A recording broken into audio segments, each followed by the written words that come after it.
Direktur Tindak Pidana Umum Dirtipidum Barreskrim Polri Brigjen Andirian Jayadi menyebut pihaknya akan berkoordinasi dengan Lembaga Perlindungan Saksi dan Korban atau LPSK untuk melakukan pengamanan khusus terhadap Baradae. Pengamanan khusus tersebut diberikan kepada Baradae dalam rekonstruksi kasus tewasnya Brigadir J yang digelar pada Selasa 30 Agustus 2022. Andirian berkoordinasi dengan LPSK terkait teknis dan pengamanan khusus tersebut.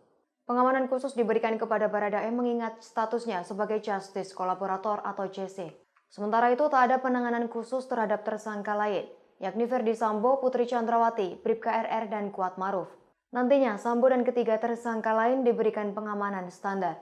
Mereka diamankan sesuai dengan pengamanan tahanan. Tim khusus atau tim sus Polri akan menggelar rekonstruksi dalam kasus pembunuhan berencana terhadap Brigadir J pada Selasa 30 Agustus.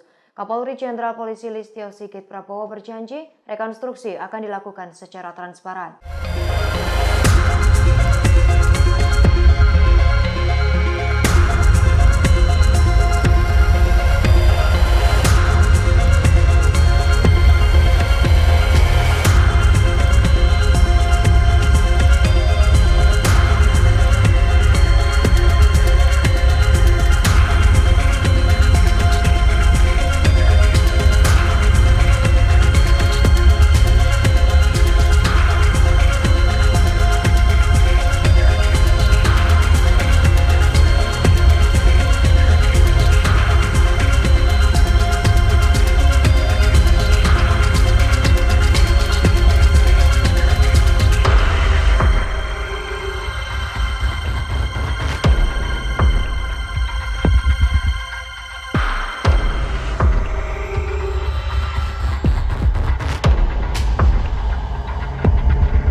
Demikian informasi kali ini, nantikan informasi terbaru lainnya.